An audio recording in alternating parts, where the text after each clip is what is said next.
So, sir, my family is now fed up with the khaki. They want a new color in the uniforms. So, I think olive green might suit me better than compared to khaki. फिर मैंने 15 days में लगाए सिर्फ PYQs, उठा के PYQ time based practice की कि ये टारगेट है। चैप्टर्स तो जितने होने थे मेरे हो गए, एक आध चैप्टर करना होगा, साथ साथ छोटा मोटा कर लेंगे। तो फिर लास्ट 15 डेज में मैंने यही शुरू किया। पर तो उन्होंने, किस ये अमेरिकन ने अपनी मूवीज के थ्रू बिल्कुल कैप्चर कर लिया वर्ल्ड वॉर 2 को अपने बिल्कुल लेवल पे। बिल्कुल बल्कि बिल्कुल दो। कैजुअलिटीज रशियंस की इग्नोर करवा दी। उन्होंने मेरे पे एकदम से कुछ फायर करना शुरू कर दिया। मेरे याद भी नहीं अपने क्वेश्चंस कुछ ऐसे देखी, tell me about your family and this and that. मैं बैठने लग रहा था तब alright gentleman, so when I was there I was able to present my ideas well enough, ओ भाई। but the interviewing officer was not able to understand my points. तू चलता जा, तू चलता जा, तू चलता जा, तू बढ़ता जा, तू बढ़ता जा, तू बढ़ता जा,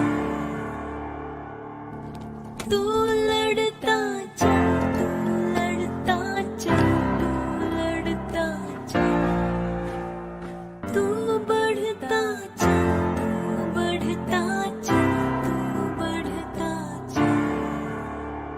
जय हिंद, वंदे मातरम और भारत माता की जय। स्वागत है आपका द फौजी शो में। द फौजी शो में सामाजिक जिम्मेदारी की तरफ एक विनम्र कोशिश है। इस शो से इकट्ठा किया हर पैसा भारत के वीर फाउंडेशन में जाएगा, ताकि हमारे शहीद भाई बहन की फैमिलीज को कोई भी आर्थिक समस्या ना आए।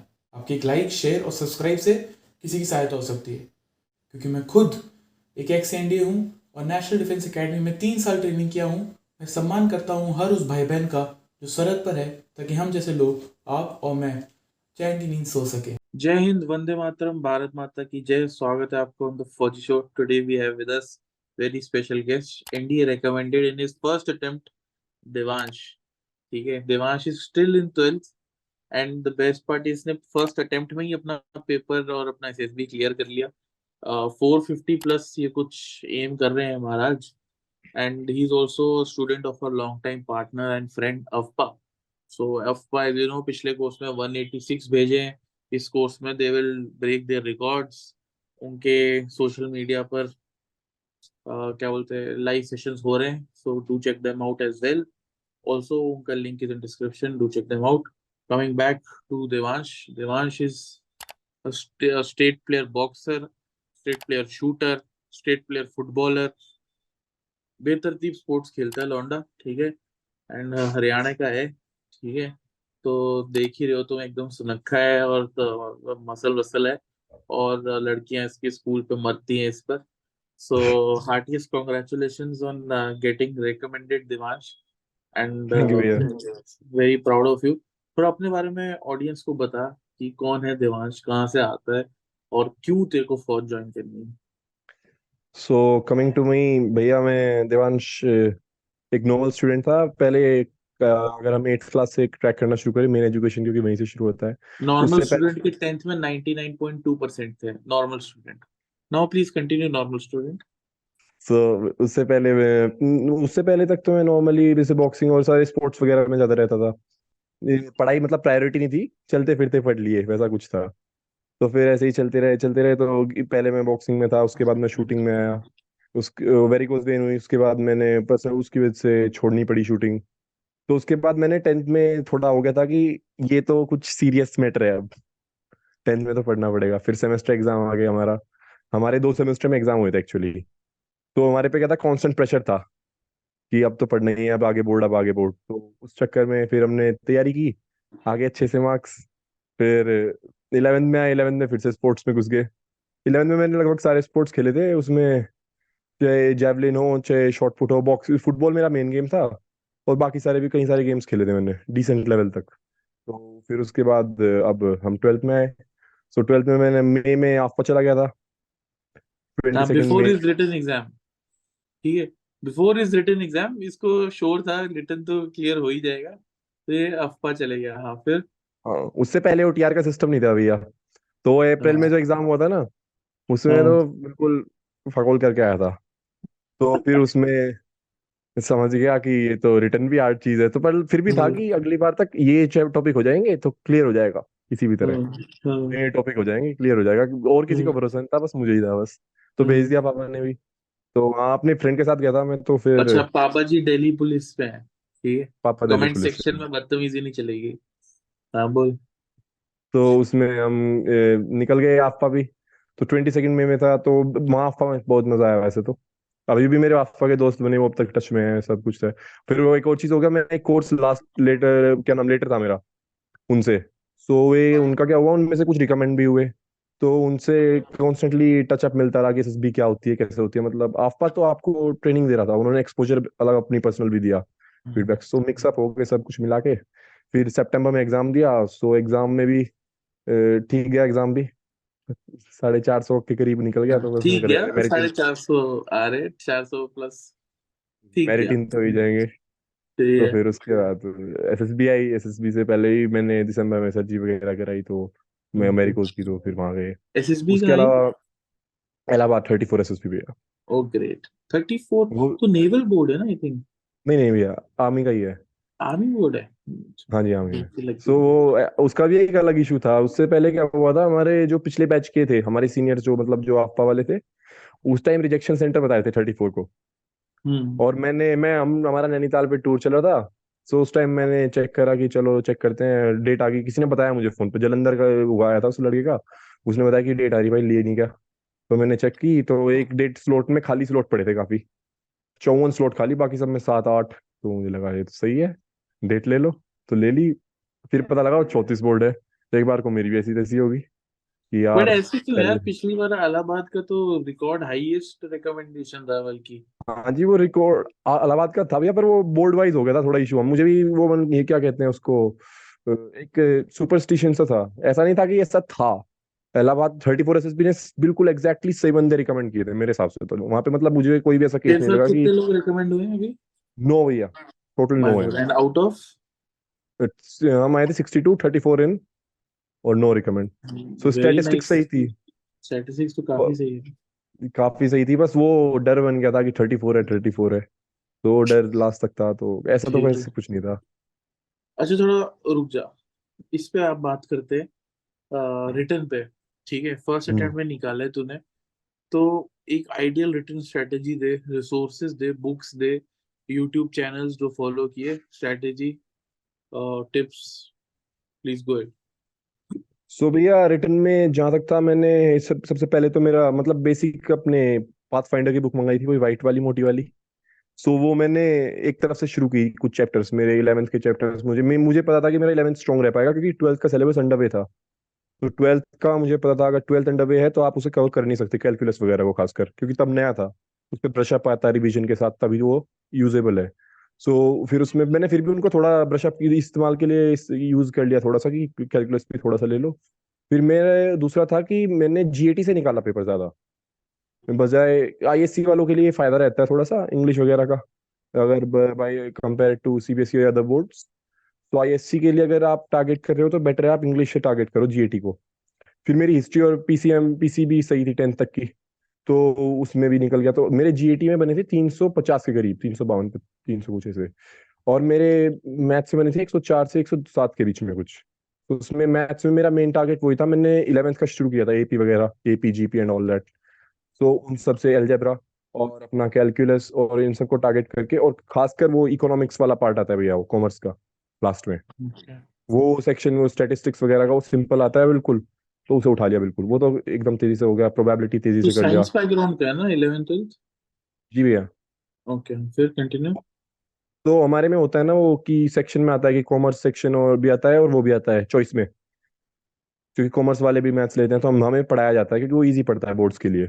Okay so okay, got it. मैंने पढ़ रखा था, तो उससे हो गया। और फिर वेक्टर वगैरह आता नहीं था। फिर मैं जब पेपर में बैठा, तो क्या वो डी सेट्स आया था मेरा। तो मैं ए सेट में क्या होता है, 11th का शुरू से रहता है, मुझे ऐसा लगता है, पता नहीं क्यों, क्योंकि 11th का शुरू में रहता है, ये पैटर्न ऐसा चलता है। ए में, डी में था शायद, उसमें क्वेश्चन ढूंढने में थोड़ा टाइम लग गया। सो मैं एज्यूम के टारगेट करा था 130 के करीब मैथ्स में। सो मैथ्स में लो निकल गया। मैं बाहर भी आया। तो पापा पूछ रहे कि कैसा गया, कि पता नहीं। फिर वही कि अब क्या होगा, मैं चेक करेंगे। तो चेक किया, तो थोड़ा सा कितने लग रहा था कि कितने है मैथ्स में? 107 से 104, 104 से 107 के करीब कुछ ऐसे ओके सही है। ओके, फिर? तो डर सा हुआ कि यार क्लियर होगा नहीं, या आफा चलेगा, ये सब कह रहा है। अभी जीएटी का भी पेपर है। कोचिंग वोचिंग लेकर आ गए कोचिंग ले रखी, महाराज। स्पेसिमेन बने हुए ये तो यार। तो ये डर सा लगा, तो फिर चेक करने शुरू करे, तो ऐसा था कि बॉर्डर लाइन केस बन रहा था, मुझे ऐसा लग रहा था, पता नहीं क्यों। मैंने 45 या 47 कुछ ऐसे करे थे, एक तो 45 के करीब सही थे, दो तीन ही गलत थे मेरे उनमें, जो करे थे मतलब श्योर अटेम्प्ट करे थे। क्योंकि मेरी assumption 130 की होती है, तो फिर उसके बाद अब आपके मेरे assumption थी कि 50 क्वेश्चन करूंगा बिल्कुल सही, और टोटल करूंगा 60 के करीब, जो थोड़े वो मार के। तो अब वो आ गई 45 के करीब, तो उनमें से मैं एज्यूम भी कर रहा था कि 10 गलत भी हो सकते हैं, जैसे कि मैं 50-60 वाले में कर रहा था। पर मैं 45 या 47 कहते हैं, 45-44 ठीक ही निकल गए सारे, तीन चार गलत थे मैक्स चेक किए तो अर्पित चौधरी की से किए थे मैंने में। तो फिर लगा कि चलो फिर तो ठीक है। तो उसके बाद फिर जीएटी का आया। जीएटी में तो मैंने इंग्लिश का पैटर्न चेंज हो गया की बार भैया। तो 50 में से मेरे 37 क्वेश्चन सही थे उनमें, और मैं उम्मीद कर रहा था 25 की, कि 25 सही होंगे। अब उसमें फिर हिस्ट्री वगैरह तो उम्मीद थी, कि फिर मुझे लगा कि बॉर्डर लाइन पे आ गया। मैं टारगेट कर रहा था कि इंग्लिश से 300, जीएटी से 300 आने चाहिए कम से कम, मैथ से 100 आ जाएंगे, 400 हो गया स्कोर क्लियर। यही मैं घर में भी प्रैक्टिस कर रहा था, तो फिर पर वहाँ थोड़ी गड़बड़ होनी शुरू हुई। पर फिर बाद में चेक किया 350 बन रहे थे, तो वो तो मेरे इतनी घर में भी नहीं बन रहे थे, ऐसे ही थे मतलब 350 के करीब, 352 350, वो की से चेक किए थे, तो वो था रिटन का। तो ये इंग्लिश हिस्ट्री के लिए ज्योग्राफी फिजिक्स केमिस्ट्री इसके लिए कौन सी बुक यूज की थी? वही भैया पाथ फाइंडर के नोट्स थे ना भैया जो, वो ओके मैंने ओके, एक तरफ से कुछ गॉट लगाने इट। शुरू कर दिए, गुड गुड थोड़े अप्रोच। थोड़े गुड। और पॉइंट्स बता दिए। इंग्लिश का नया पैटर्न क्या था वो एक बार ऑडियंस को बता दे। इंग्लिश में भैया वो था आपकी बार, क्या होते हैं वो वर्ड्स जो होते हैं ना, similar words having different meanings type. Okay, पर्यायवाची। जैसे पर्यायवाची भी नहीं, जैसे वर्ड्स की स्पेलिंग सेम होगी, मतलब आप जो बोलोगे वो साउंड सेम करेंगे, मीनिंग बिल्कुल अलग होंगे दोनों के। जैसे वेन, VANE, VAIN, ऐसे करके होते हैं ना भैया। ओके ओके तो उस टाइप के क्वेश्चंस आ गए, और थोड़ा सा ये सिनोनिम एंटोनिम भी काफी अभी थे। ओके तो पर वो निकलता चला गया फिर भी। ओके। डर, तो उस टाइम पे फिर मोरल बैकग्राउंड होता है एक बार को एग्जाम में, कि हाँ। मैं तो हाथ जोड़ के बैठ गया था बाद में, भगवान जी क्लियर करा दो, बस क्लियर करा दो। अच्छा, आंसर की आती चेक की फिर? हाँ जी भैया, मैं तो ट्रेन में आ रहा था दिल्ली से, यहाँ शामली हमारा 100 किलोमीटर दूर पड़ता है, हाँ एक्चुअली हमारा यूपी में पड़ता है ये शामली। Okay okay. तो मैं आ रहा था उधर से, तो ट्रेन में एक अंकल भी थे, पापा के दोस्त थे उनके, तो वे मेरे से बात कर रहे हैं, मैं कहा, अंकल रुको रुको चेक करने तो तो मैं चेक करता आ रहा कि अच्छा अच्छा, फिर यूपी जब में पड़ता है, मुझे लगा हरियाणा में पड़ता है। तभी मैंने वो देखो हरियाणा का इंट्रोड्यूस भी कर दिया हम्म तेरे को मैंने। कोई नहीं, वो तो मतलब क्लोज ही है, मतलब पानीपत हाँ। जस्ट साइड में ही है हमारे। ओके। सो तब मुझे चेक कर रहा कि यार क्या होगा क्या होगा क्या होगा, तो फिर लगा कि हाँ क्लियर हो रहा। मैंने उल्टे की काउंट गिनती शुरू की थी, कि गलत कितने हैं ऐसे जीएटी में, तो क्योंकि जल्दी जल्दी निकलते हैं, तो फिर पता था 110 कितने अटेम्प्ट कर रखे हैं, तो गलत निकाल दो, तो सही निकल गया फिर स्कोर। बिल्कुल। अच्छा, फिर इसके बाद अब थोड़ा पीछे जाते हैं, क्योंकि तूने कोचिंग पहले ली है अनलाइक अदर्स। तो वहां पे क्या क्या सिखाया तेरे को अफवाह में? और तेरा टाइम वहां पे कैसा था? असिस्टर्स ने क्या क्या तेरे को ट्रेन किया, वो थोड़ा शेयर करो। आफ्पा में भैया, आफ्पा आफ्पा का टाइम वैसे बहुत सही था। सो हम आफ्पा में गए थे जब उस दिन पहले इंट्रोडक्शन हुआ, नटराजन सर से मिले। तो till then he was a celebrity to me, and as he हाँ, came in, so it was like someone, या तो यार है भाई, भगवान है ये तो, जी एसएसबी वाले ऐसे सुन ले, मैं गॉड अपने ऑफ सीनियर, एसएसबी है गॉड ऑफ जैसे एसएसबी। बोलते हैं। तो या यही सब बोल रहे थे, तो फिर लगा कि ये भाई आ रहा है, कोई आ रहा है। तो उसके बाद वे आए, तो उन्होंने लेक्चर दिया अपना बेसिक। उसके बाद हमारा वही कोर्सेज शुरू हुए, पहले दिन से हमारी ब्रीफिंग शुरू हुई थी। पहला टाइम थोड़ा सा बोरिंग लगता है आपका में, लगातार क्लासेस लगती हैं, लगातार पे लगातार, सो लगता है कि कोई प्रैक्टिकल एस्पेक्ट नहीं आ रही। पर फिर जब धीरे धीरे हम आने शुरू हुए उसमें, फिर क्या नाम कंपटीशन, अपने लेक्चरेट वगैरह ये सब शुरू हो गए। हमारे कर्नल नायर सर थे, दो कर्नल नायर थे, उन्होंने लेक्चरेट लगवा रखी थी, 5 लेक्चरेट हुए थे हमारे। एंड उस उनका फेवरेट डायलॉग था he, fair enough gentleman, you could have included this, you could have, and you may make it shit out of yourself there, but he was always saying fair enough gentleman. So बिल्कुल, great. आप कितना ही अच्छा बोल लो तब भी fair enough करके दो कमी निकालनी थी, और आप कितना ही बेकार बोल लो तब भी फेयर इनफ करके। So it was like always motivating, no matter who you are, and if you good are at the job. Top he would be always putting you back into where you should be. Good so यार, उनका बिल्कुल। बिल्कुल सही हिसाब था, ये उन्हें पता था कि कितना मसाला डालना है। फिर उनके, तो फिर साइकोलॉजिस्ट वगैरह भी सही था, तो मेरा रिव्यू भी थम्बुराज सर थे, साइकोलॉजिस्ट हमारे। तो उन्होंने हाँ। बेसिक वही पिक्चर वगैरह का बताते हैं, जैसे कि पिक्चर को try to take in a positive theme. So मैंने जो चीज अपने सीनियर्स और पिक्चर सबसे मिला के समझ में आई कि एसबी में पिक्चर के लिए तो बेसिक, बिल्कुल बेसिक स्टोरी, बिल्कुल प्रैक्टिकल जो पॉसिबल है बना दो, और पॉजिटिव थीम निकाल दो। सिंपल चीज है। जैसे कि अब बंदे क्या, कुछ बंदों ने क्या किया कि वो प्री कंसीव में आ गए। जैसे कि अब उन्हें क्या लगा कि पहाड़ों पे बंदे चढ़ रहे हैं। अब अगले ने पीवाईक्यू में लिखा हुआ है कि I like mountaineering, I like outdoor sports. Board में आ रहे हैं 70-80% या 95%। और उसने फिर उस पर स्टोरी बनाई कि geologist going for a research program and doing this and that. तो नॉनसेंस सा लगने लगा। ये चीज मुझे फिर मैं अपने सीनियर्स की बातों से समझ में आई। और ये चीज आफ्पा में भी कही थी एक्चुअली। आफ्पा भी कहता है कि don't preconceive, just take in the themes. कोई भी थीम अच्छी बुरी नहीं होती ऐसा करके। तो जस्ट पॉजिटिव आउटकम आना चाहिए और बिल्कुल प्रैक्टिकल लगनी चाहिए। सो वही था कि ऐसा नहीं कि मैच कराओ किसी चीज से, पर अंदर से आती है बेसिक थीम तो उसे लगाओ और प्रैक्टिकल स्टेप्स दिखा दो, बस ये था पिक्चर में। तो वर्ड्स में भी ऐसा ही था कि अपना ऑब्जर्वेशन बेस्ड सेंटेंस बनाने की कोशिश करो। ये सब, तो ये सब चीजें सही में बहुत अच्छी थी उनकी। उसके बाद जीटीओ में हमारे थे, बाद में तो नटराजन सर ही थे। मेरे याद है जीटीओ में मैंने की थी नॉनसेंस। तो उसमें मैं स्पेसिफाई नहीं बना था, क्योंकि मैं पीजीटी एचजीटी बढ़िया कर रहा, लेक्चरेट बढ़िया कर रहा, मैं डिबेट विबेट में था पहले से ही। सो मेरा स्कूल में डिबेट हो जाए, डिक्लामेशन हुआ था एक, तो उसमें नेशनल्स तक था मेरा, डिबेट और डिक्लामेशन वगैरह में। तो उसमें गया मैं, तो मैं बोलते कि लेक्चरेट में सही किया तूने, इसमें सही किया। तो उनका फेवरेट डायलॉग, अब तूने इसमें टट्टी कर दिया, क्यों किया? नटराजन सर का। तो उन्होंने एक तरफ से लेक्चर शुरू कर दिया मुझे कि यार तुम क्या कर रहा है, तेरे एसएसबी आ रही है ये वो। मैं पहले तो सुनता रहा, अच्छा चलो चलो चलो चलो। फिर मैं कहा sir sir sir just minute. बोला क्या हुआ? बोला सर मेरी एसएसबी अभी बाद में है। तो बोला फिर थोड़े कूल डाउन हुआ, अच्छा तो तू अभी यहाँ क्या कर रहा है? तो कहा, सर वो मैंने सोचा पहले ही कर लूँ। तो बोले अच्छा नाइस। फिर बोले चल फिर तो ठीक है। फिर तो उन्होंने कर दिया कि चलो क्लियर है, थोड़ा अपना इसका सही कर थोड़ा। जीटीओ में मैं पार्टिसिपेट भी नहीं कर रहा था एक्चुअली। ये हो रहा था कि ये लग रहा था कि इनके एसएसबी अभी है जो ये मेरे साथ थे, तो इन्हें थोड़ा आगे चलने दे। कमांड टास्क मेरा ठीक ठाक गया था, पर उनमें मैं थोड़ा रिलैक्स भी कर रहा था, मतलब एफर्ट ही नहीं डाल रहा था। बल्कि जब मेरी एसएसपी हुई, इस पे जीटीओ मेरा बहुत सबसे बेस्ट पार्ट मानता हूँ मैं गया अभी। जो भी एसएसबी जीटीओ आफ्ता का बिल्कुल एक नंबर है। ये चीज सच है। मैं मई में किया था और मैं जनवरी में जा रहा हूँ। और मैं ग्रुप में तब भी गुड परफॉर्म कर रहा हूँ, बहुत सही। मतलब ग्रुप गुड, मतलब स्फीयर हेड बन रहा हूँ ग्रुप का, तो वो सही लगा मुझे बहुत। Very nice. फिर अफ्पा से तू और वापस आया और तेरे पास खुद बहुत टाइम था, बहुत टाइम था रहता। हाँ जी था। तो क्या क्या किया तूने खुद से, क्या क्या किया? वो आफ्पा में से वापस आने के बाद भैया, एक तो मेरे एनसीसी का कैंप लग गया था हमारा बी सर्टिफिकेट का।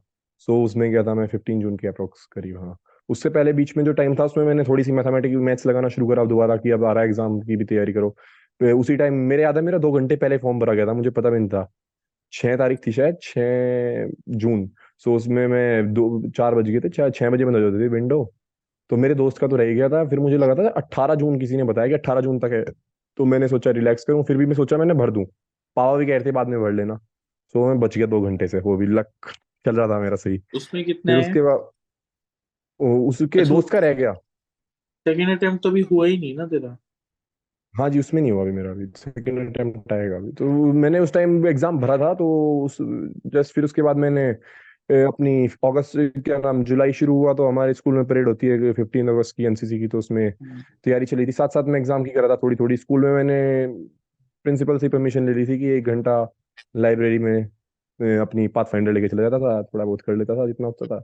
मतलब टच में था। फिर मैंने 15 डेज में लगाई सिर्फ पीवाईक्यूज, उठा के पीवाईक्यू टाइम बेस्ड प्रैक्टिस की। ये टारगेट है, चैप्टर्स तो जितने होने थे मैं कहा हो गए, एक आध चैप्टर करना होगा, साथ साथ छोटा मोटा कर लेंगे। तो फिर लास्ट 15 डेज में मैंने यही शुरू किया, पीवाईक्यू लगाया।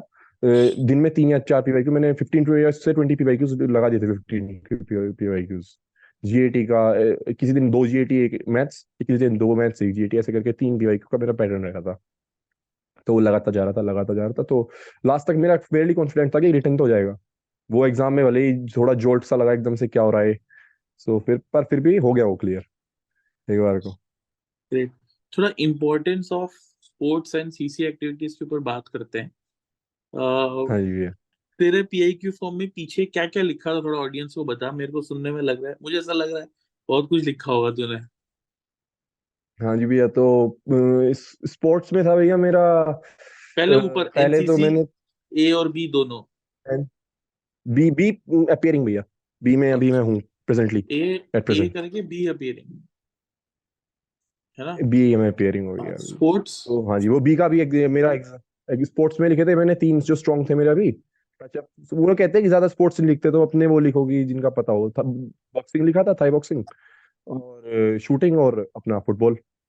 अब खेले तो बहुत थे, पर तो यही कर दिया। और फिर उसके ओके, बाद नीचे को करिकुलर एक्टिविटीज, डिक्लामेशन, डिबेट और स्कूल पार्लियामेंट हमारा वो बनाया था हमने एक चीज।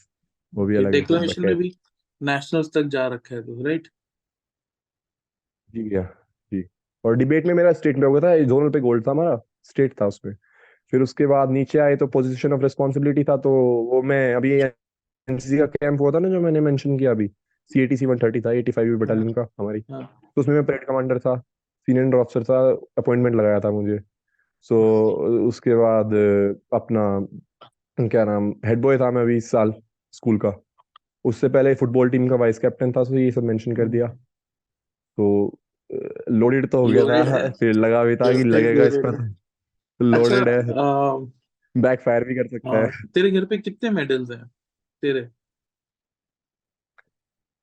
मेरे गिने नहीं भैया अभी। तकरीबन? आ, होंगे 30 के करीब तो होंगे। 30 30 अराउंड 30, 30-40? 30 और ओके, समथिंग बस। Good, very good. फिर इसके बाद और तू एकेडमिकली भी इतना ब्राइट है, वेरी नाइस। एनडीए में ऐसे बच्चे हमेशा अच्छा करते हैं, जो स्पोर्ट्स में अच्छे हैं ही लेकिन एकेडमिकली भी शार्प है।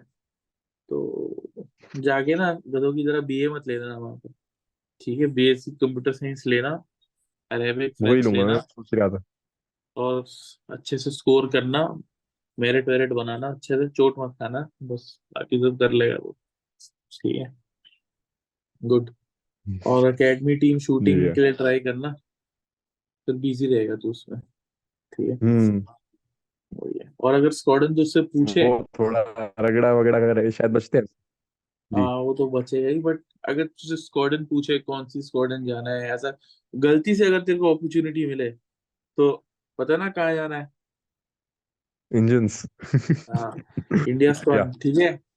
अगर वहां जी। पे कोई और स्क्वाड्रन का नाम बोला तूने तो पिटवाऊंगा तेरे को मैं, ठीक है? तेरे को किस में जाना है वैसे, तेरा भी मन होगा कहीं? कोई वैसे स्पेसिफिक नहीं भैया, मेरे सीनियर थे स्कूल से, मैं अभी सर्विंग है। सो वे किलो से थे, तो मुझे किसी ने बताया था किलो में इंटेलेक्चुअल्स जाते हैं, यस, ऐसा ऐसा। Too much intellectual is also not good, but तो फिर ऐसे ही एक भैया थे, वे शायद जूलियट में कोई से में थे, सिस्टर स्क्वाड्रन थी कोई, किलो की पता नहीं कौन सी थी, जूलियट ही थी शायद। तो एको उन्होंने एको में दोनों एक ऐसे इको इको में थे शायद, हाँ जी में। नहीं, तो किलो की सिस्टर ऐसा था। Squadron foxtrot. हाँ, फॉक्सट्रॉट में हो सकते हैं, तो उनके सिस्टर स्क्वाड्रन फॉक्सट्रॉट, में थे, वे दोनों हमारे स्कूल के एक साथ ही एक ही बैच के थे। तो किलो की सिस्टर स्क्वाड्रन फॉक्सट्रॉट, जूलियट की सिस्टर स्क्वाड्रन एको, और इंडिया की सिस्टर स्क्वाड्रन गोल्फ।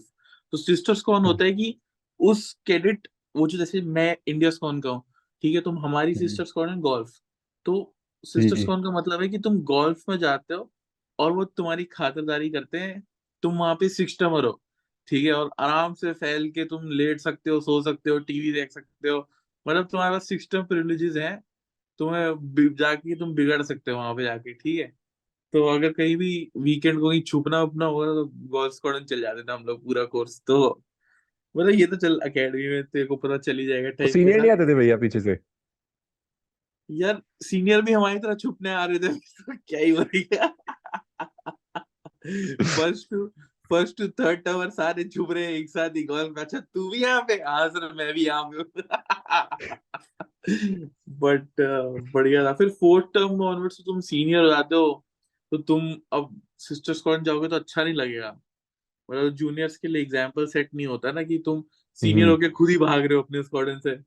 तो सीनियर टर्म में तो कम नहीं जाते ज्यादा, लेकिन फर्स्ट टू थर्ड टर्म में काफी। फिर एक बार मुझे याद है, मेरा एक जूनियर था, मैंने उसको सुपारी दे रखी थी, मैंने उसको बुलाया था, लेकिन वो चले गया हम्म। Golf squadron. ओ भाई मेरा तो हम्म। दिमाग ही खराब हो गया। फिर मैं गोल्फ स्क्वाडन गया और मैं उसको वहां से पकड़ के रोलिंग करवाते वापस लाए लेकर आया अपने स्क्वाडन।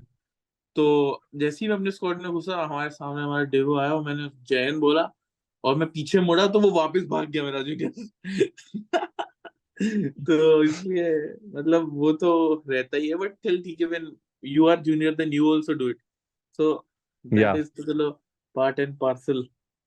बट ये तूने किलो वाले इंटेलेक्चुअल की बात की ना, तो मुझे एक चीज याद आई। तो हम किलो को जैसे के फॉर किलर्स बोलते हो, तो हम के फॉर हम्म कॉलेज भी बोलते थे उसको, कि भाई ये तो हम्म कॉलेज बना दिया तुमने उसको, कि ट्रेनिंग हो ही नहीं रही है। तो बट ऐसा हम्म है नहीं, like kilo squadron is like one of the very good squadron apart from India. अगर मैं किसी की रिस्पेक्ट करता हूँ किलो गोल्फ, बिकॉज मुझे याद है मेरे 6 टर्म्स में वहां पे 4 times banner was with hmm kilo, and they are very consistent in banner and all ना, एंड हम्म बहुत दम हाई लगा था। Performing. And even in our system, जब हम सिस्टमर थे, या जब हम छक्के थे एनडीए में, तो हम बैनर लेकर आए थे इंडिया स्क्वाड और सेकंड किलो थी, हम्म एंड वो पॉइंट मैंने सुना था वो भी। 0.6 या कुछ से जस्ट जीते थे हम। एंड मतलब वो बड़ी अच्छी याद है, हमारी मेमोरी है कि किलो स्कॉन के ऊपर चढ़ के वो बैनर निकाल के वो अपने स्कॉन पे लगाना, it's one of the best memories. But yeah killers are too good, they are very good, no doubt. वही माहौल ही वैसा है।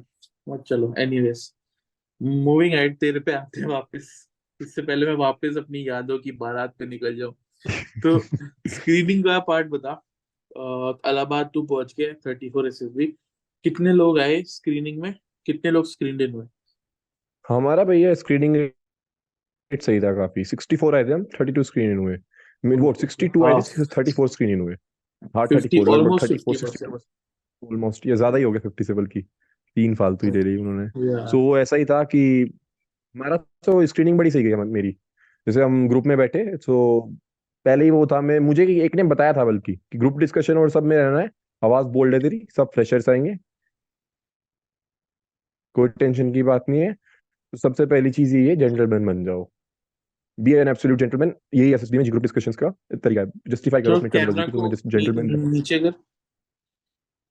हाँ अब ठीक है, हाँ अब कंटिन्यू। सो उन्होंने कहा कि जैसे कि जैसे जेंटलमैन तुम्हें रेफर कर रहे हैं, just go with it, justify the terminology. So वही हम बैठे तो हमारा ग्रुप डिस्कशन शुरू हुआ था। हम पिक्चर थी हमारी कुछ ऐसी कि जैसे एक बंदा था, उसे दो बंदे खींच के ले जा रहे थे। तो सिंपल सी स्टोरी मैंने बना दी कि एक सीनियर मैनेजर था इधर, ये आया था इंस्पेक्शन के लिए, और इंस्पेक्शन करना शुरू किया तो इसको पहले ही बुखार था, ये बुखार की वजह से अनकॉन्शियस हो गया। तो जूनियर मैनेजर आया इसका, इसे उठा और एक की हेल्प से ले गया, उसकी शर्ट लूजन की, फर्स्ट एड दी और इसको एडमिट करा दिया, और इंस्पेक्शन अपने आप पूरा कर दिया, रिपोर्ट डाल दिया गया। सो सबने स्टोरीज बनाई, सब ज्यादातर कॉलेज टीम उठा रहे थे सब बंदे। सो फिर मुझे उसी टाइम में आइडिया क्लिक हो गया था कि जो अगर कभी कोई सोल्यूशन इस ग्रुप का आ सकता है, तो वो सोल्यूशन कॉलेज की थीम पे आ सकता है, वरना इसका कोई सोल्यूशन नहीं आएगा, क्योंकि मेजर उस पे जा रहे थे। तो मुझे आफ्पा में बताया गया था कि अगर आपको अपनी थीम प्रेजेंट करनी है तो जस्ट एक बार एक प्रपोजल डाल दो कि gentleman I think this theme is there, so would you like to take up this theme. और फिर उसके बाद अगर वो ले रहे हैं तो सही है, वरना आप उनकी उठा लो जिनकी सबकी है। सो हमारा ग्रुप डिस्कशन शुरू हुआ, फुल ग्रुप, पूरी होश पोश होगी, किसी ने किसी की नहीं सुनी। फिर आप ग्रुप आ गया। तो आप ग्रुप में आते ही मैंने लीड एकदम से बोलना शुरू किया, so gentleman I think we have got 4 themes, let's be very straight about it. As we have discussed the story, so we have college theme, we have this theme, second theme about the traveling theme, then we have the third theme about an accident। यही 4-5 theme थे, और last में मैंने अपनी theme डाली कि so and there is one more theme if you would like to take, that is this construction site theme. तो ऐसे ही 4 थीम मैंने बोली। तो उन्होंने बोला okay let's take up the college theme, alright gentleman, so you see the college theme is good enough. So now constructively मतलब forward जा रही थी story. So what about this, we can see that a man is being dragged, so we can bring in the element of injury somehow. So बोले हाँ बिल्कुल ठीक है। So travelling की कॉलेज के टूर था, उसमें ट्रैवलिंग हुई, और ऐसे करके मैंने मतलब एक क्या बोलते हैं, 3 सेंटेंसेस में स्टोरी कंक्लूड होगी कि मैंने लास्ट में इतना बोला, so this is a college, these are college students going for a tour, and one of their chap got injured and then they are bringing him back, is it clear? So बोले हाँ। तो फिर full group task फिर दोबारा करवाया उन्होंने discussion. तो फिर उसके बाद डिस्कशन हुआ, तो फिर उसमें होश पोश हुआ। तो उसके बाद उन्होंने कहा कि all right, nominate a leader. तो मुझे नॉमिनेट कर दिया। अब मैंने सुना था नॉमिनेट होने वाला हमेशा बाहर होता है। मेरी थोड़ी वो थी कि मतलब बता रखा था हमें कि नॉमिनेट होने वाले 90% बाहर होते हैं, बचा करो। तो फिर यार मैंने कहा कि पहले दिन ही उठाना पड़ेगा। तो चेफ में कहा चलो, फिर बोल दिया। फिर मैंने अपनी स्टोरी भूल गया। मैंने उनकी मिला के कि ऐसे हुआ कि they were going for a college tour and one of the chap he got slipped due to some rock, is a slippery rock, and he got his knee injured, and they are dragging him back to a hospital, and then they go back to their respective college, respective classes wheresoever they are supposed to go. तो ऐसे करके हो गया। तो उन्होंने देख लिया। मेरे याद है कि एक कर्नल थे, जाट जाट के रेजिमेंट के थे। तो उधर में थोड़े मतलब होता है ना, थोड़ा स्ट्रिक्ट सा, श्रूड सा। सो जाट रेजिमेंट में थे तो वो नहीं थे। तो उन्होंने ऐसे देख रहे मुझे, ऐसे टेढ़े से हो गए बिल्कुल जब मैं निकल रहा बाहर। मैं कहा, यार या तो मैं स्क्रीन इन होऊंगा या मुझे बिल्कुल रिकमेंड करे, या स्क्रीन आउट होऊंगा या तो रिकमेंड होऊंगा इसकी वजह से। मुझे ऐसा लग रहा। फिर स्क्रीनिंग होने की खुशी बिल्कुल अलग थी, वो बेस्ट थी। फिर ऐसे ही ये सब जो मैंने यहाँ से चला था ना, ऊपर वो से फर्स्ट मेरे batch SSB, so it's always special, right? Always special भैया। Yeah. फिर वो कि अपने फिर भी बंदे जो मेरे साथ थे हाफ ग्रुप में, जिन्होंने मेरे साथ पार्टिसिपेट किया था, उनमें से ज्यादातर स्क्रीन हो गए थे क्योंकि वे शांत थे। वे तरीके से कंस्ट्रक्टिवली ग्रुप को लेके चल रहे थे आगे। मतलब ये नहीं कि अपना आइडिया सेल करना था, बस ग्रुप को वहां पहुंचाना है तो पहुंचाना है, कि अब doesn't matter whoever takes it, just take it. जैसे होता है ना कि बैनर लेके चलना है, आगे पहुंचाना है, अपना बैनर उधर गाड़ना, खत्म बात। कौन लेके जा रहा है हमें नहीं पता। Good. It's a Good. Point. Second day पे कौन?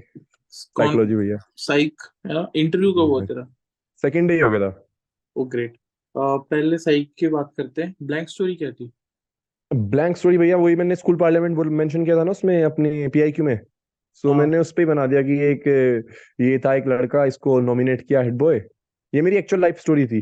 सो ओके। उसको फिर उसके प्रिंसिपल ने कहा कि tell me about some things you will like to implement so that to bring about the development of the school. So फिर मैंने एक then he was reading one book someday, his English grammar book, and he came across the term student council or student parliament.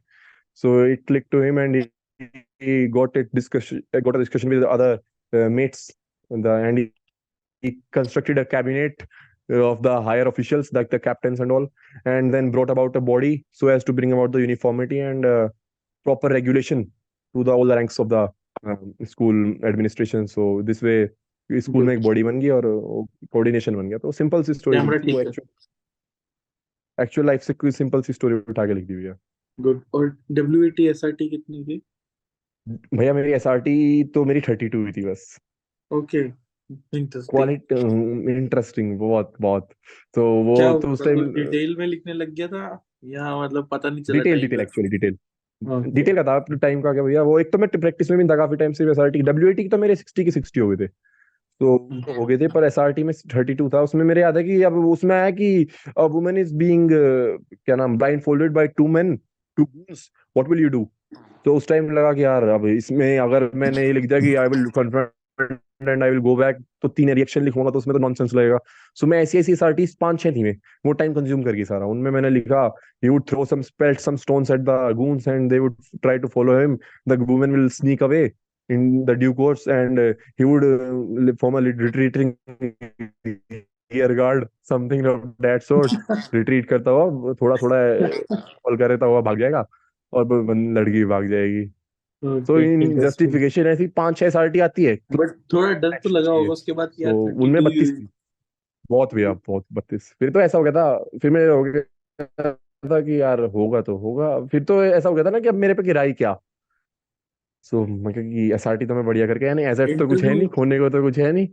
Interview पे आते हैं। Interview में interview भैया interview क्या क्या पूछा, कैसा गया? क्योंकि तेरा पीआईक्यू भी लोडेड है, तो थोड़ा बता। इंटरव्यू हमारे वो और बिल्कुल क्या हुआ कि मैं जैसे इंटरव्यू में घुसा।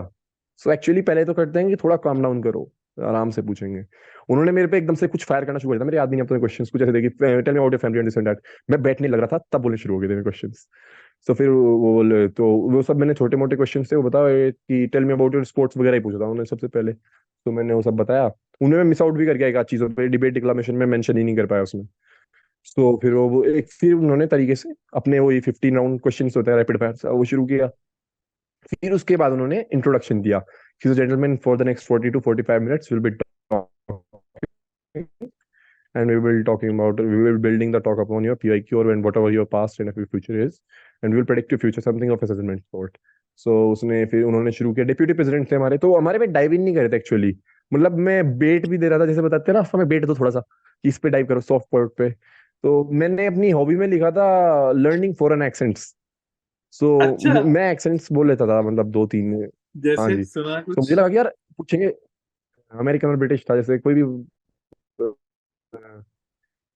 All right, gentlemen. So when I was there, I was able to present my ideas well enough, ओ भाई, but the interviewing officer was not able to understand my points. एक सेकंड, ये So कहाँ मैं से सीखा उम्मीद कर तूने? रहा था कि ब्रिटिश या अमेरिकन पूछेंगे। ये मूवीज देखते देखते बोलना सीख गया भैया। और कौन सा आता है तेरे को? अमेरिकन आता है। बता। So currently I'm studying in class 12 and I've got a board examinations underway. ओ भाई On साहब, 12th is my ओ first भाई, board लाइक कर examination दो and I भाई have to study a lot उसको। for that. इसी बात के लिए लाइक दबा दो, ठीक है? जोश टाइप यार, जोश टाइप। और कौन सा था? रशियन आता तेरे पर को? एक्सपेक्टेशन देखो भैया, रशियन आता था। रशियन मैंने एक्चुअली क्या हुआ था, मैं जर्नल लिखता था, जर्नल राइटिंग, हाँ वो डायरी अपनी। तो उसमें सारी चीज रहती थी। फिर क्या हुआ, पेरेंट्स घुसने लगे उसमें कि ये क्या है नया मसाला, 2022 की बात है। सो मगर कुछ करना पड़ेगा। मैंने क्या करा, रशियन स्क्रिप्ट होती है ना, वो सिरिलिक हाँ स्क्रिप्ट, वो हाँ मैंने A to Z याद कर दी। मैंने इंग्लिश जैसे हम लिखते हैं, रोमन हिंदी लिखते हैं, जैसे इंग्लिश हाँ हम इंग्लिश लिखते हैं ना, कि इंग्लिश में हिंदी लिख देते हैं कि मैं तुझे टेक्सटिंग लैंग्वेज। हाँ हाँ हाँ। मैंने वो रशियन में इंग्लिश लिखनी शुरू कर दी। तो मैं रशियन लिख लेता हूँ, मैं रशियन पढ़ भी लेता हूँ, पर वो वर्ड सीखने में टाइम लगता है। सो होप सो इंडिया में रशियन बोलने में भी वो मिले। तो मैंने वो अपने आप ही की थी, मेरे यू याद है have a 5-6 thing minute for Russian है?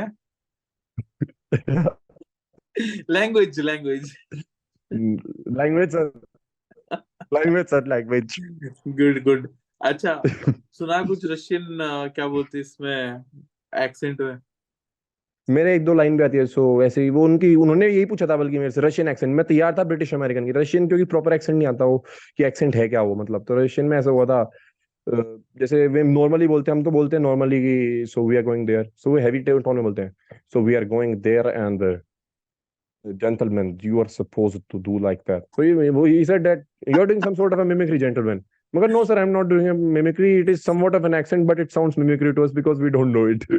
तो बोला अच्छा ऐसा है। ओ तो भाई, बोला अच्छा है। वेरी वो नाइस तो यार। मुझे ऐसे भांड वाले लोग ना अच्छे लगते हैं, मतलब गुड। गुड यार। एक बार ब्रिटिश एक्सेंट फिर से सुना दे यार ऑडियंस को। आप एक लाइन दे दो भैया। सो मैं एक ही खोल रहा हूँ अभी कुछ भी फिलहाल। बोला, जो भी तेरा मन करे। केमिस्ट्री की बुक है भैया, फिनोल्स का। Hydroxy derivatives of aromatic hydrocarbon in which the hydroxyl group is directly attached to the carbon atom of the aromatic ring is called a phenol. And a benzene minus hydrogen plus hydroxyl group gives another phenol, gentlemen. Is that very clear? Nice gentleman, very nice. मुझे तो वो भैया था, मुझे पूरे जैसे British movies नहीं होती, हाँ खासकर कॉलोनियल वॉर्स मूवीज, जैसे कि बेजर शार्प एक वेब सीरीज थी, बहुत पुरानी वेब सीरीज। सो ये सब वेब सीरीज देखने में मुझे बड़ा मजा आता था। उसमें वही चलता था, हमारे रेजिमेंटल कलर्स उठाए, ये उनकी रेजिमेंट के फ्रेंच की ईगल उठा ली। ग्रेट है, ग्रेट। बड़ी सही थी। तो उनमें फिर वही जाती है जेंटलमैन, मतलब इंडियन आर्मी की जो मदर थी, ब्रिटिश आर्मी उस टाइम पे, वो कॉलोनियल ट्रेडिशंस, वो सब मुझे पहले ही पता लग गए थे। तो उनकी टोन भी आ गई थी, कौन ये सी सब आ गई थी। सीरीज है मैं ये? कहा, चलो। कौन सी सीरीज है? ये मेजर शार्प, मेजर शार्प। ये एक ब्रिटिश ऑफिसर था। हाँ जी, वो पहले तो उनके वहां तो परचेसिंग का कमीशन का सिस्टम था, मतलब जो रॉयल्स होते थे वे पैसे से खरीदते थे कमीशन। सो वो बंदा रैंक से उठाया गया था, वेलिंगटन ने उठाया था उसको। वो पता नहीं मेजर फिक्सेस है वो शार्प तो। Is on which platform? YouTube भी है डायरेक्ट। यूट्यूब। Okay, great. ठीक है, आई विल और उसके वॉच इट। अलावा भी बहुत सारी मूवीज देखी थी मैंने ब्रिटिश उसकी। एक क्या नाम, जनरल वॉशिंगटन की एक मूवी थी, क्या नाम उनका, वॉशिंगटन स्पाइज। एक उसके ऊपर एक वेब सीरीज थी बहुत बड़ी, ओके। वो भी बहुत सही थी। एक ये वेब सो मैं सब सीरीज देखी। है वॉच में, उसका नाम भूल गया, जिसमें एसएस कैसे बना था उसके बारे में। वे मैं बीबीसी मॉडर्नली है। मैंने, हाँ यू शायद है कुछ में भी, हाँ वो ऐसे इसकी वो थी 1945 की या 50s के या उसके के ऊपर है वो शायद।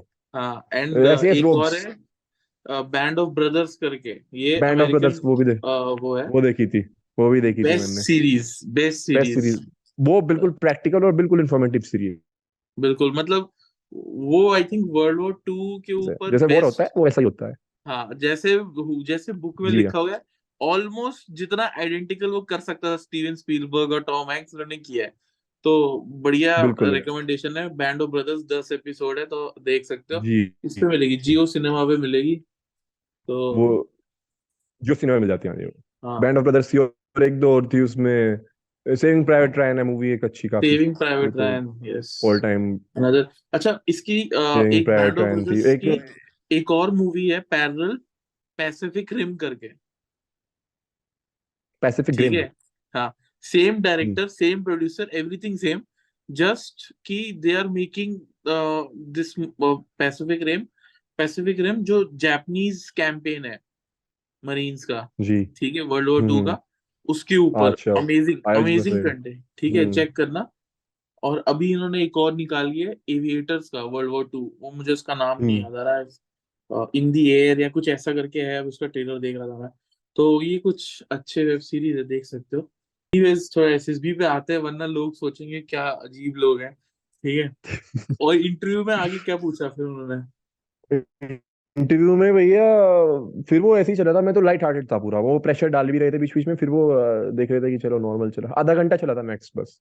वो थोड़ा डाइव इन कम कर रहे थे, सो ऐसे ही पूछा छोटे मोटे मैटर्स में कि tell me about your hobbies, तो हो गया था उसके बाद वीकनेस, तो मगा sometimes I have got a good decision power, I can decide quick, but at the same time I may be sometimes a bit impulsive, which is good under pressure but may not be perhaps good under normal conditions.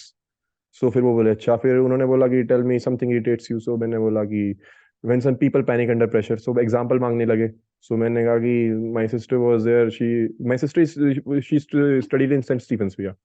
So she was having the examination, online examination, so she had to upload the photograph, so मैं भी करवा रहा था upload photo खिंचवाने में। Online में तो सबने ऐसे ही किया, सो वो पैनिक करके एकदम से कि यार होगा नहीं होगा, so मेरा दिमाग खराब होगा, चुप हो गया बिल्कुल। सो वो चीज तो मैंने ऐसे ही बेसिक एग्जांपल दी। फिर उन्होंने एक क्वेश्चन पूछा था कि your father is in Delhi police, और and so why don't you want to join the Delhi police, you are going for the army. So मैंने कहा कि my father, not only my father, my uncle is also in Delhi police and my grandpa was in Haryana police. तो बोला all right, so why? So, sir, my family is now fed up with the khaki. They want a new color in the uniforms. So, I think olive green might suit me better than compared to khaki. So, nice. तो वो भी ऐसे, मैं भी ऐसा, तो light hearted चला बिल्कुल। गुड यार, good. If you are able to make your interviewing officer smile ना, आधा आधा इंटरव्यू खत्म हो चुका है भाई तुम्हारा। स्माइल इज योर बिगेस्ट ब्रह्मास्त्र। जी भैया। तो नो डाउट। ग्रेट, फिर तो मतलब काफी सेंस मिल गया होगा इंटरव्यू के बाद कि इंटरव्यू सही दिस हुआ, इज इंटरव्यू सही हुआ। ओके। उन्होंने गुड। प्रेशर मेन डाला था जेई के ऊपर कि tell me why do, so you are a good student, why are you not going for JEE. मैं कहा sir I filled up the form but I am not in regular touch with JEE because I was going for ND and all. तो बोला all right. सो मुझे पता था कि पिछला बंदा जो गया था उस पर खूब प्रेशर डाला था जेई के ऊपर, वो बेचारा थोड़ा पैनिक कर गया, तो मुझे लगा था कि मेरे पे भी आना है तो एग्जाम के ऊपर तो खास। सो बोला you are taking some coaching, मगर not sir not yet, I think if I be trying hard enough for the April attempt then I would be able to get some NIT, Hamirpur या कोई सी तो मिल ही जाएगी अगर ठीक ठाक पढ़ लिया 2-3 महीने अच्छे से, सिर्फ न्यूमेरिकल्स करता रहा। बोले ऑलराइट, व्हाई नॉट आईआईटी। मैं कहा sir I think energy is very limited within a human being, so I would rather try to focus on my passion than go for just an assurance and a guarantee. After all, I know I will be able to do with something. I will be able to succeed in somewhat life, whatever I may take up.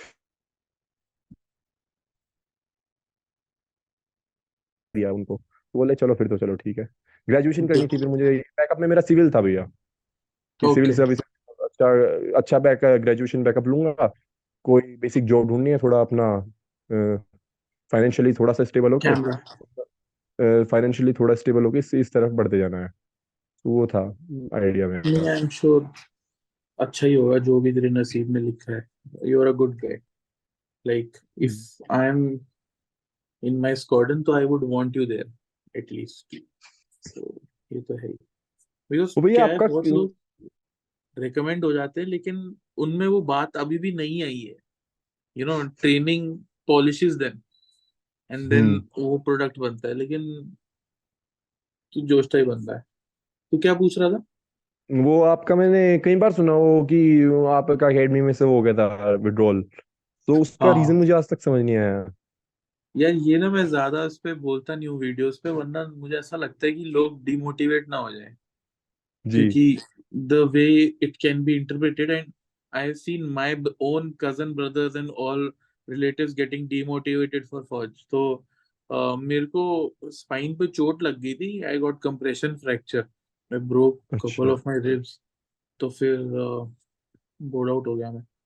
तो but मैं audience को बस यही बोलना चाहूंगा, India is a beautiful place, and if given a choice मैं again पूरा शुरू से जाना चाहूंगा वहां पे, because the kind of person it makes you.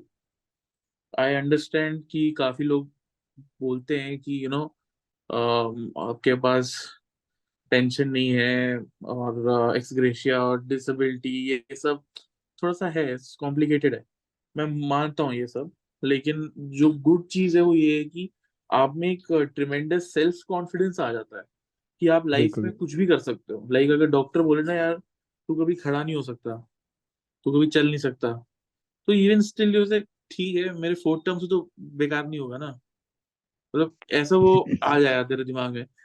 बिल्कुल। एक कहानी है, एक कोई prisoner of war, he came to guest lecture to NDA, तो उससे पूछा था कि how was experience in Pakistan. तो हम्म। ही सेड ठीक था, it was better than my second term in NDA. तो ठीक है। तो आपको वो लाइफ के लिए प्रिपेयर कर देती है, एंड लाइक आप एक एसेट हो जहां भी जाते हो। तो जी बड़े बिल्कुल। आप में मैनेजमेंट स्किल्स आ जाते हैं, क्राइसिस मैनेजमेंट, टाइम मैनेजमेंट, और ह्यूमन रिसोर्स मैनेजमेंट, क्योंकि पूरे दिन आप वहीं पे यही यही कर रहे हो इंडिया में। तो बट वो मतलब आप अगर बिगर पिक्चर देखोगे तो ही समझ आएगा आपको। दैट्स बिल्कुल द भैया। Beauty of that organization, that's why it has given us countless numbers of leaders over the years, and it is known as cradle of leadership. Literal leadership. तो यही है उसकी सुंदरता। वो इस पे आते हैं तेरी जीटीओ पे। जीडी लेक्चर टॉपिक क्या था तेरा? जी जी जी जीएसटी जी उसका जीडी का था, जीडी का कह रहे हो, जीडी का था भैया। क्या नाम, what is most more important, social status, money, और एक फैमिली, फैमिली, हाँ फैमिली। ओके। सो बिल्डअप होना शुरू हुआ, मैंने वो ही तय था पहले ही ग्रुप के साथ, पिछले दिन ही रात को बात कर ली थी, ओके। मैं नहीं काटूंगा तुम मत काटना। सो वो उनको थोड़ी सेंस भी लग रही, थोड़ा था कि वो होता है ना कि थ्रेट, वो परसीव करते हैं बंदे किसी किसी को कि ये बंदा हमारे लिए थ्रेट बन सकता है। सो मैंने एश्योरेंस दी कि बिल्कुल नहीं होगा, कुछ नहीं होगा मेरी साइड से, तुम भी मजे में ले लेना। सो मैंने सबसे पहले चीज क्या की, मैं चुप रहा बिल्कुल जीडीए में। मैंने कहा सो जैसे डी का स्टार्ट जेंटलमैन, मैंने कहा ऑल राइट। तो उनमें थोड़ी सी दो बंदों में हुई थोड़ी शुरू, तो मैंने कहा all right gentleman, let chest number 20 this one speak. So वो बोला, फिर वो बोला all right gentleman you may speak. मैंने बिल्कुल लास्ट में बोला, लास्ट में मैंने कहीं हाँ। पढ़ा था कि if you want to be a good speaker then be a good listener, और कहीं वेरी एक वो थी नाइस। नेल्सन मंडेला की, वो थी कुछ स्पीच में उन्होंने कहा था कि when I went to my with my father to the meetings I always saw him speak at the last, because that is where the confusion comes from. तू साउथ ज्यादा अफ्रीकन एक्सेंट में बोलना चाहेगा ये? नहीं भैया, साउथ अफ्रीकन नहीं आता। ओके, फिर उसके बाद? तो मैंने लास्ट में पहला पॉइंट दिया अपना, फिर उन्होंने क्या किया, अब उन्होंने जिस जिसका आ रहा था वो बोलना शुरू किया, और बंदों में होती हुई है 5 या 10 पॉइंट देते हैं टोटल।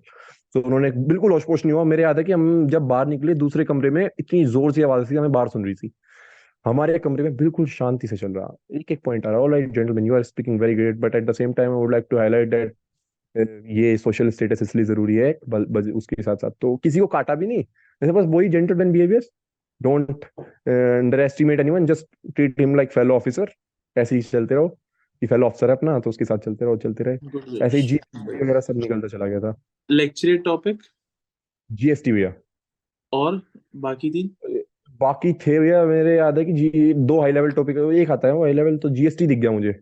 तो मैंने ओके। फिर नीचे के थोड़ी फैमिली वगैरह का था शायद, एक तो माई फैमिली कुछ करके, माई हॉबीज का था एक, माई हॉबी का था एक, हाँ जी। ओके। सो मुझे लगा कि ये जीएसटी हाई लेवल है और डेटा है तो कर दो। ओके। सो मैं जीएसटी इसलिए आया, पहले वीएटी था, वो ऑटोनॉमी देने के लिए था स्टेट्स को, क्योंकि स्टेट्स पहले यूनियन में आई थी, और priority was to preserve the union somehow, so we had to give got autonomy to it got it. अच्छा, अब तू है स्पोर्ट्समैन, अब ये बता, इंडिविजुअल ऑब्स्टेकल्स कितने किए तूने? भैया इंडिविजुअल ऑब्स्टेकल में हो गया सीन। यार बिल्कुल। तूने फिर से एक ऑब्स्टेकल छोड़ दिया होगा और बाकी रिपीट करना शुरू कर दिया होगा, सब लोग नहीं यही नहीं नहीं बोलते नहीं, हैं। ये नहीं हुआ भैया, मैं बताऊँ क्या हुआ, मेरा बिल्कुल अजीब हुआ। मेरे से पिछले वाला बंदा था, उसको पता नहीं कुछ प्रॉब्लम हो रही थी, उसने हाँ, टू उसने दो ऑब्स्टेकल किए। दो? दो दो, TWO 2। Shit, Y? पता नहीं भैया, मुझे लगा कि चोट वोट लग गई, जाने लग रहा है, और मेरी तैयारी थी करीब 13 या 14 या 15 ऑब्स्टेकल तो करूंगा कम से कम। हाँ ये सब मेरा तय था बिल्कुल।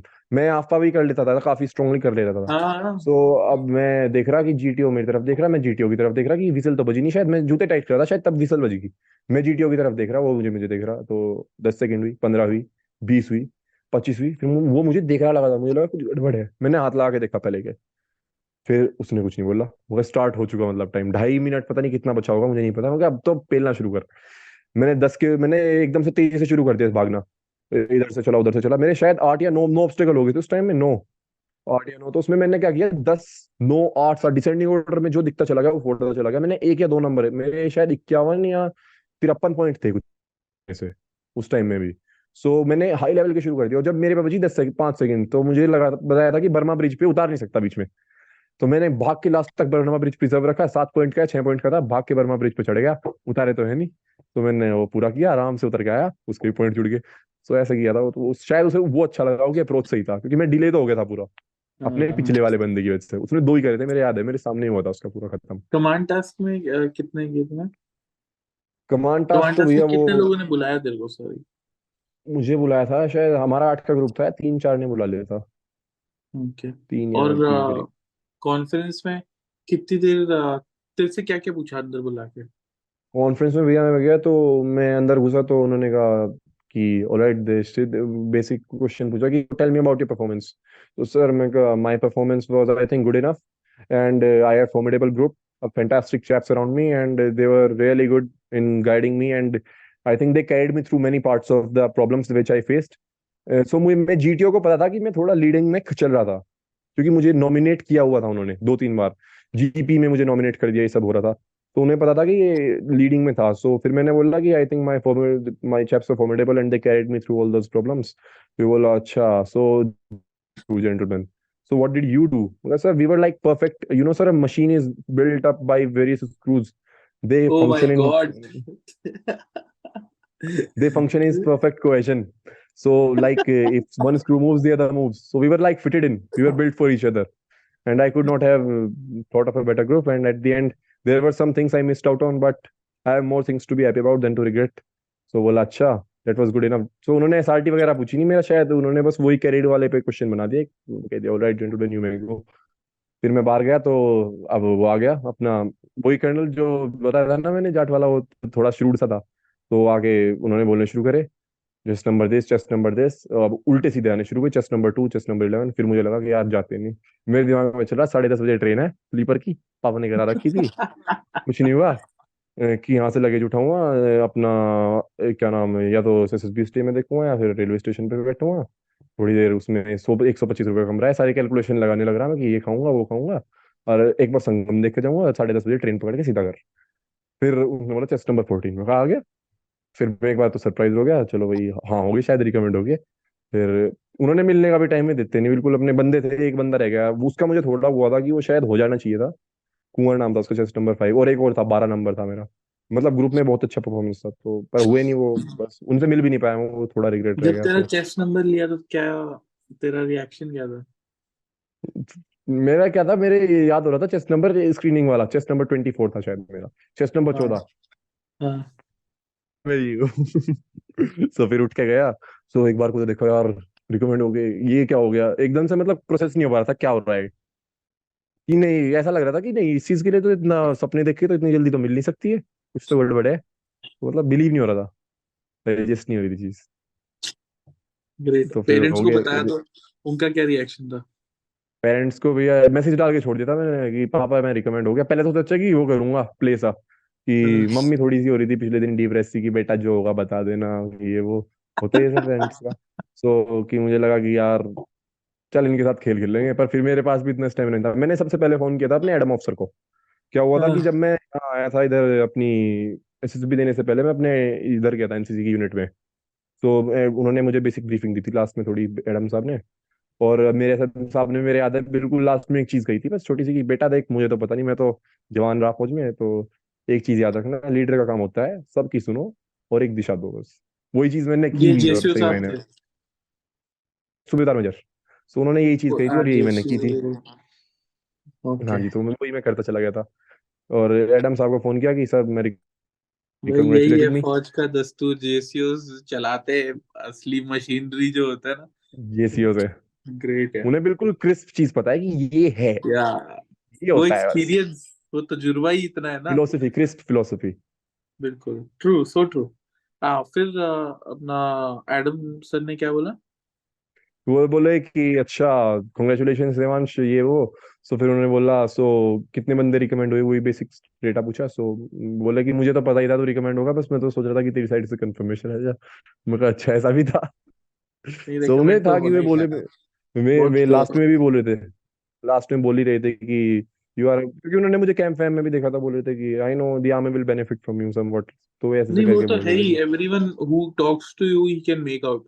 मैं भी तेरे को सेम ही चीज बोल रहा हूँ। एंड तू एक और शर्त लगा ले, तेरा देखना तू डबल डिजिट या सिंगल डिजिट में आएगा मेरिट में। और एकेडमी जाके ये भी बता देता हूँ तेरे को, एकेडमी जाके अगर तो तू, तेरे मन में बॉल्स नहीं आए, ठीक हम्म। है, तो तू अपॉइंटमेंट बनेगा। और हो सकता है अच्छा भी करे, अच्छा अपॉइंटमेंट बन जाए। सो अच्छा करना एकेडमी में। एंड वी विश जी यू ऑल भैया। The best for your tenure. हाँ जी भैया। And we wish you all the best for your medicals also. दो तूने कर लिया है हाँ जी ठीक, वो भी हैंडल हो लेकिन गया। That is also left and merit भी। जाने जी से भैया। पहले एक मैसेज जो तू एस्पिरेंट्स को देना चाहेगा। मैसेज भैया। सो ऐसे ही था बस, मेरे एक टीचर है, फिजिक्स के टीचर, मेरे फेवरेट टीचर है फिजिक्स के, सर अमित चिकारा। सो उन्होंने मुझे एक बहुत छोटी सी चीज कही थी कि बेटा काम नहीं थकाता, काम का चिंतन थकाता है।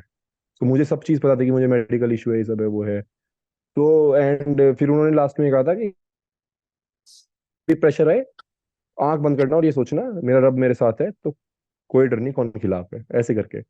सो वो हो रहा था कि and when you are totally fucked up, या कि बहुत सारी नॉनसेंस दिमाग में घुस गई, just think of the next step, just think of the next step, कुछ नहीं, बस अगला स्टेप ले, खत्म कर, कि मुझे आज ये करना है, खत्म। Great. Don't simplify the things. तो यही था बस, कि अब कि किसी को आ रहा है कि खासकर जो 12th वाले होते हैं उन्हें दिक्कत होती है, एक एग्जाम है, बोर्ड है, ये है वो है, सो जस्ट बेसिक प्लान बनाओ, बिल्कुल basic, don't go for high level plans. और फिर उन्होंने ये भी समझाया था कि a good plan today is better than a perfect plan tomorrow. और यस। ये भी जीटीओ में भी यही प्रिंसिपल था कि you don't look for the best, you just look for something workable enough and you go with it, doesn't matter. True. We don't, Einsteins are not required. We want workable intellectual men who can just get the job done quickly enough. भाई तू क्या So कोई book लिखता है क्या, quotes वगैरह की एक के बाद एक कोट्स चिपकाए जा रहा वही था है? भैया बस। मुझे तो यही एक समझाया और था कि कोट मैं भी सुना फौज में देता हूँ, दिमाग आई से। डोंट टेक द राइट हाँ जी, decision, I take a decision and make it right. बिल्कुल भैया। ये बिल्कुल यही चीज थी, यही चीज बताई थी कि हाँ। डिसीजन लेना मेन है हर चीज में। तो वही चीज होती है कि अगर आप गलती करते रहो, पर्सनैलिटी मेन है, एट द एंड वो काम आएगी, वरना वो जब कंस्ट्रक्ट हो जाएगी, वो हर जगह ही काम आती है, फिर चाहे एसएसबी हो चाहे कुछ हो। Great, nice to talk to you Devansh. काफी अच्छा लगा कि तू शो पे आया। Privilege to have thank you. You भैया। And I can also say मैंने इतने बच्चों से मैं मिला हूँ, इतने रिकमेंडेड बंदों से, बट बिना किसी झिझक के कह सकता हूँ, you are by far one of the best to talk to. And like जो तेरी पर्सनैलिटी है, एंड आई एम श्योर जी भैया। तू कुछ करेगा। लिख के लेना, कुछ बड़ा करेगा तू। फिर जब तू कुछ बड़ा करेगा फिर हम बोलेंगे हाँ ये फौजी शो पे आया था, मैंने गाइडेंस दी थी इसको। इंडिया स्क्वाड ज्वाइन करने की। हाँ, इंडियाज कौन ज्वाइन करना है, ठीक है। तो जी ऑल द भैया। Best and we wish you all the best for your future endeavours. And thank you भैया। guys, if you like this video, please like, share, subscribe। 100K होने वाला है, जल्दी कर दो। 100K बहुत हो गया, 2.5 साल हो गए अब। कर दो जल्दी से, अब मजाक नहीं रहा यार, 2.5 साल हो गए, अब जल्दी कर दो, ठीक है। Thank you so much, love you all, जय हिंद।